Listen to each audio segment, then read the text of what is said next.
An Ebanghelyo susug ki Marcos. Marcos Kapitulo 1. Ini ang marahay na bareta ni Jesucristo na akin ni Dios, siring sa nasusurat sa libro ni Propeta Isayas.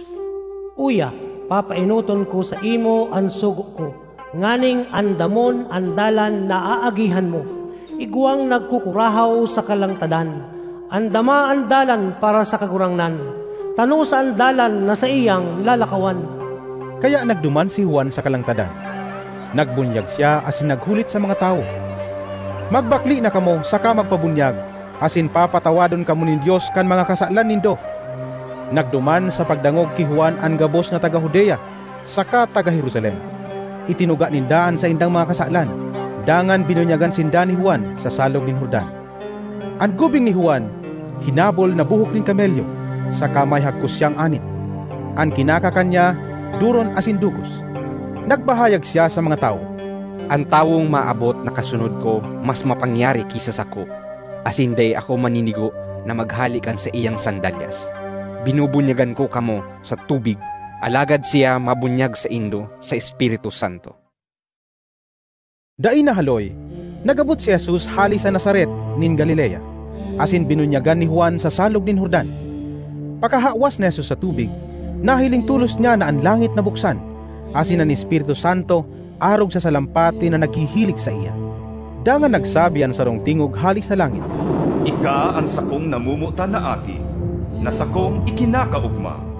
Pinaduman tulos siya kan Espiritu Santo sa kalangtadan. 40 aldaw siya duman na pinagsugutan ni Satanas. Ituon man duman ang mga mariringis na hayop, asin pinaglingkodan siya kan mga anghel.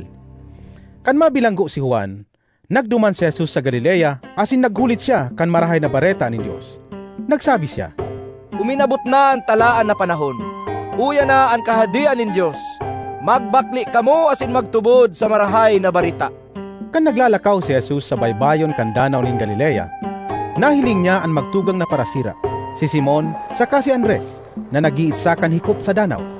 Inapod sinda ni Jesus, Sunod kamo sa ko asin gigibuhon ko kamong parasira nin tawo. Binayaan tulos nindaan sa indang mga hikot saka nagsunod kay Jesus. Sa uro inatan, nahiling ni Jesus ang magtugang na Santiago asin Juan na mga aki ni Zebedeo. Yaon sinda sa sakayan, nagpapakarahay kan mga hikot. Pakahiling sa inda ni Jesus, inapod niya sinda. Pinayaan ninda sa sakayan na nama nindang si Zebedeo, sagkod ang mga lalaking parapatandan, dangan nagsunod kay Jesus. Nagduman si Jesus asinan sa iyang mga disipulo sa banwaan nin Capernaum. Pagabot kan Sabat, naglaog si Jesus sa sinagoga, saka nagtukdo. Ang mga tao nagngalas sa iyang katukdoan. Hulitan nagtukdo siya na may kapangyarihan, bakong arog kan mga paratukdo kan katugunan. Biglang naglaog sa sinagoga ang sarong lalaking may maraot na espiritu, saka nagkurahaw. Ano ang buot mong gibuhon sa mo? Jesus na taga Nazaret? Nagdigi ka sa paglaglag sa mo? Bibita ka? Ika ang banal na sugo nin Diyos. Alagad pinagbuutan ni Jesus ang espiritu. Day ka magribok asin lumuwas ka sa taong yan. Pinakimig-kimig ang lalaki kan maraot na espiritu. Kuminurahaw asin lumiluwas sa lalaki. Nagngalas nin marahay ang mga tao, asin nagharaputan sinda. Ano ini? Bagong katukduan? Ang taong ini may kapangyarihan na magbuot sa mga maraot na espiritu asin minakuyog sinda sa iya. Ang bareta dapit kay Jesus nakalakop sa bilog na rehiyon ng Galilea. Paghali ninda sa sinagoga, nagdago sinda sa harong ni Simon asin Andres. Kaiba si Santiago asin si Juan. Ang panugangan na babae ni Simon naghihigda ta kinakalintura. Asin initulos nindang sinabi kay Jesus. Kaya dinulok ni Jesus ang babae. Kinaptan sa kamot, saka tinabangan na bumangon. Tulos ining narahay, asin naglingkod sa inda. Pagsulnop kanal daw, dinara kay Jesus kan mga tao ang gabos na naghihelang asin an may mga demonyo. Nagtiripon sa natad kan harong ang gabos na tao sa banwa. Binulong ni Jesus ang dakol na taong may manlain-lain na helang, asin pinaluwas niya ang dakol na demonyo. Dai ni Jesus tinugutan na magtaram nin anuman ang mga demonyo. Huli tamidbid ninda kun si isay siya. Kan sunod na aldaw, haloy pa bago magsirang ang aldaw, nagbangon na si Jesus, dangan naghali sa harong. Nagpasiring siya sa lugar na mayong tao, dangan namibi duman. Hinanap siya ni Simon asin kan sa iyang mga kairiba. Kan makuan ninda siya, nagsabi sinda sa iya. Hinahanap ka kan mga tawo. Alagad nagsimbag si Jesus. Magdumang kita sa ibang mga banwa, tanganing hulitan kuman kan tataramo nin Diyos.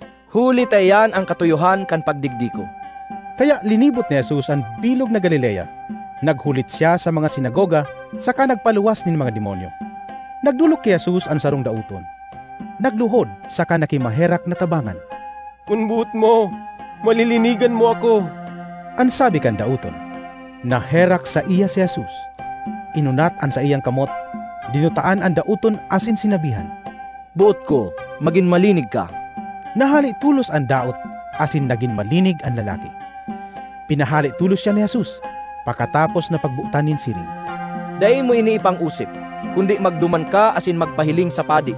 Dangan magdulot ka kan ipinagbubuot ni Moises sa pagpatunay sa gabos na tao na malinig ka na. Alagad ibinuyagyag niya ang nangyaring ini sa iman na lugar.